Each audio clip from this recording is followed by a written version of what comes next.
मुझे लगता है कि आज फिर से मुझे खाली हाथ ही लौटना पड़ेगा, क्योंकि अभी तक तो मुझे कोई भी शिकार नहीं मिला है और प्यास भी बहुत जोर की लगी है। क्या करूं, आसपास तो कोई नदी और तालाब भी मुझे नहीं दिख रहा है।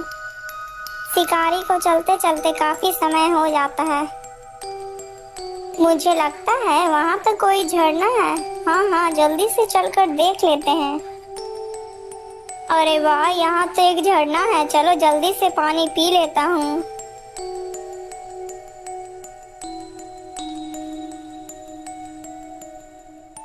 अरे राम राम राम, मेरी तो जान ही निकली जा रही थी। पानी के बिना मेरी तो प्राण ही निकल जाते हैं। अब मुझे आराम मिला। चलो अब शिकार ढूंढते हैं।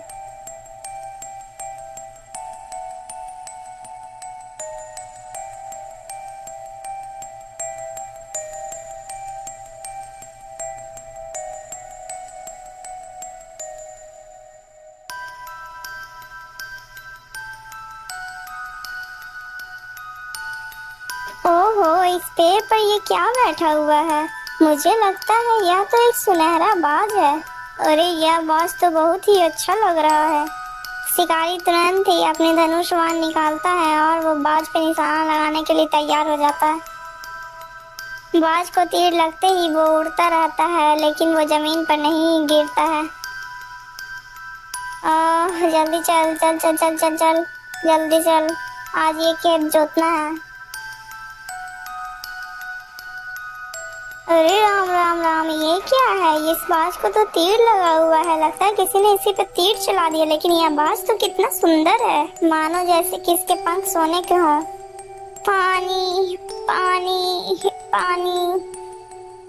अरे यह बाज तो प्यासा है। रुको रुको, मैं तुम्हें अभी पानी पिलाता हूँ। वह किसान तुरंत जाता है और पानी का मटका उठा कर लाता है और तुरंत ही पानी बाज को पिलाने लगता है।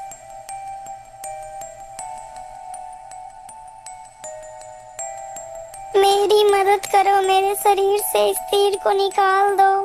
मुझे बहुत दर्द हो रहा है। अच्छा अच्छा, रुको, मैं तुम्हारे शरीर से इस तीर को निकाल देता हूँ। वो किसान तुरंत ही बाज के शरीर से तीर को निकालने लगता है।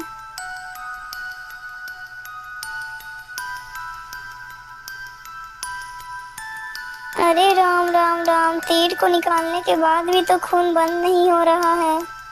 चलो चलो मेरे घर चलो, मैं तुम्हारे शरीर पर दवाई लगा दूंगा जिससे तुम स्वस्थ हो जाओगे। वह किसान तुरंत ही बाज को अपने घर लेकर चला आता है और वो उसके शरीर पर दवाई का लेप लगा देता है। हे नेक दिल इंसान, तुमने मेरी मुसीबत में मेरी बहुत सहायता की। मैं तुम्हारा ये एहसान कभी नहीं चुका सकता। अगर तुम्हें कभी भी कोई जरूरत पड़े तो तुम मुझे पक्का याद करना। मैं तुरंत ही तुम्हारे पास चला आऊंगा। इतना कहकर वह बाज तुरंत ही वहां से चला जाता है। वह किसान लोगों की मजदूरी कर कर अपना पेट पाला करता था। धीरे धीरे काफी समय गुजरता गया। अब वो किसान बूढ़ा हो चुका था। अरे सजीवन दादा, आपको मेरा खेत जोतते जोतते 4 दिन हो गए हैं, लेकिन आपने अभी तक मेरा खेत जोत ही नहीं पाया। इतने दिनों में तो 4 खेतों की जुताई और हो जाती। क्या करूं मालिक, अब मुझसे जल्दी जल्दी काम नहीं हो पाता है। यदि आपसे काम नहीं होता है तो जाकर अपने घर बैठिए। आपको काम करने की कोई आवश्यकता नहीं है। बेटा, यदि मैं घर बैठ जाऊंगा तो खाऊंगा क्या? मुझे कुछ नहीं पता। मुझे तुमसे कोई मजदूरी नहीं करवानी है। ये पकड़ो अपने पैसे और यहाँ से चले जाओ। बेचारा सजीवन तुरंत ही चुपचाप अपने पैसे उठाकर अपने घर की ओर निकल जाता है।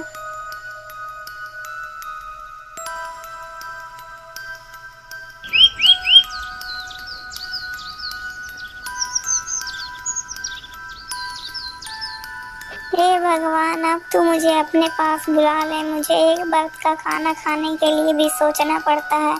अब तो मुझसे कोई काम भी नहीं होता और ना ही मुझसे कोई काम करवाना चाहता है।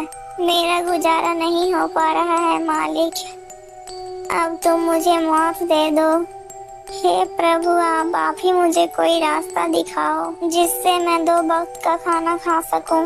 क्यों ना मैं अपने मित्र बाज को बुलाऊं, वो तुरंत ही मेरे खाने का प्रबंध कर देगा। हे बाज मेरे दोस्त, मुझे तुम्हारी मदद की आवश्यकता है, तुम कहाँ हो? हे बाज मेरे दोस्त, मुझे तुम्हारी मदद की आवश्यकता है, तुम। अरे ये आवाज तो मेरे मित्र की है। मुझे लगता है मेरा मित्र कोई दुविधा में है। मुझे चलकर देखना चाहिए।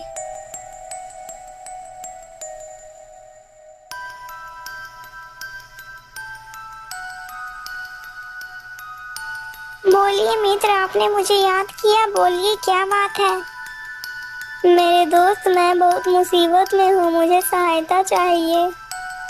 बोलो मित्र, तुम कौन से मुसीबत में हो, क्या सहायता चाहिए? मेरे दोस्त, अब मैं बहुत बूढ़ा हो चुका हूँ, जिसकी वजह से अब मैं कोई काम भी नहीं कर पाता हूँ। मैंने आज से 3 दिन पहले तक कुछ भी नहीं खाया है। मेरे दोस्त, अगर तुम मेरी भोजन की व्यवस्था कर दो तो मुझे आराम मिलेगा। क्या तुम मेरे लिए ये सब कर पाओगे? तुम चिंता मत करो, मैं तुम्हारे लिए रोज समुद्र से मछलियाँ ले आऊंगा। तुम उन मछलियों को खाकर अपनी भूख शांत कर सकते हो। हाँ हाँ, तुम ठीक कह रहे हो बाज। बाज तुरंत ही मछलियाँ पकड़ने के लिए उड़ पड़ता है। वह उड़ते उड़ते तुरंत ही नदी के पास पहुंच जाता है।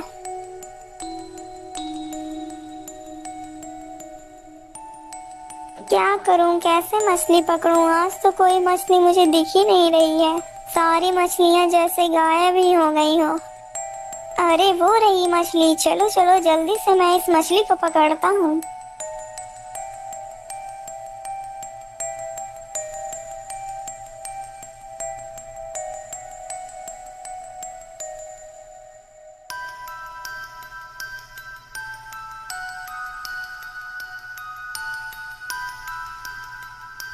अरे वाह मेरे प्यारे बाज, तुमने तो मुझे मरने से बचा लिया, नहीं तो मैं भूखा मर जाता।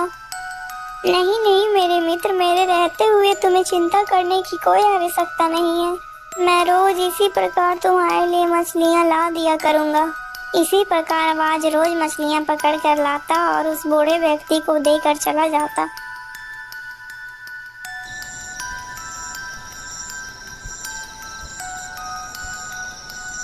अरे वाह वाह, अब तो मुझे पड़े पड़े ही घर में मुझे परमाना भोजन मिल रहा है। अब तो मुझे किसी की मजदूरी करने की आवश्यकता भी नहीं पड़ती है।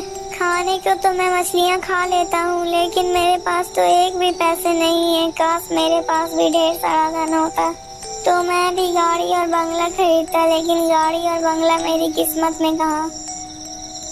अगले ही दिन बाज मछलियाँ पकड़ कर लाता है, तब उसके सोने के पंख बहुत चमक रहे थे। ओहो, आज तो इसके पंख कितने चमक रहे हैं। जरूर इसके पंख सोने के बने हुए हैं। अगर मुझे यह पंख मिल जाए तो मैं बहुत ही अमीर हो जाऊंगा और मैं इन्हीं पंखों की वजह से एक कार खरीदूंगा। क्या बात है भाई, आज तुम मुझे देखकर इतना चिंतित क्यों लग रहे हो? कुछ नहीं दोस्त, मैं बस यही सोच रहा था कि मैं अपनी मदद के लिए तुम्हारा शुक्रिया अदा कैसे करूं। मित्र, इसमें शुक्रिया अदा करने की क्या बात है? तुमने मेरी जान बचाई थी, बदले में मैं तुम्हारी मदद कर रहा हूँ, इसमें क्या बड़ी बात है? इतना कहकर वो बाज वहाँ से चला जाता है। मुझे कुछ भी करके उस बाज के सोने के पंख छीनने होंगे। मैं ऐसा करता हूँ कि जब वो कल बाज मुझे मछलियाँ देने के लिए आएगा तो मैं उसे मार कर उसके सारे पंख छीन लूंगा।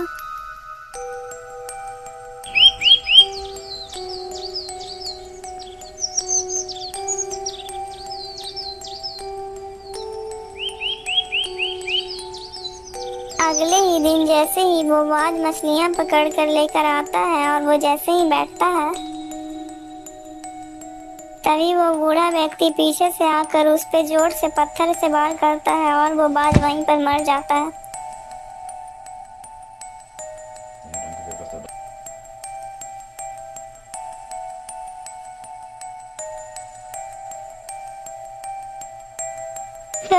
कौन हो तुम?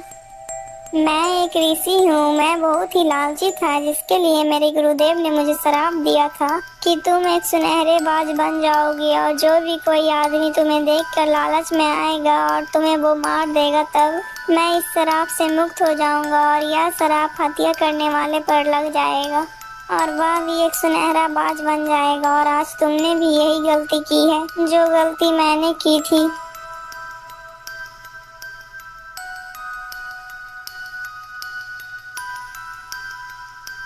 हे साधु बाबा, मुझसे बहुत बड़ी भूल हो गई है। अब मैं अपने वास्तविक शरीर को कैसे पाऊंगा? हे सुनहरे बाज, अब तुम भी किसी लालची व्यक्ति की तलाश करो। वही व्यक्ति तुम्हें इस श्राप से मुक्त करा सकता है। दोस्तों, इसीलिए कहा गया है हमें कभी भी लालच नहीं करनी चाहिए। दोस्तों, अगर आपको ये वीडियो अच्छी लगी तो प्लीज़ वीडियो को लाइक करके चैनल को सब्सक्राइब कर दीजिएगा। और हाँ दोस्तों, आपको इस कहानी से क्या शिक्षा मिली कमेंट में ज़रूर बताइएगा।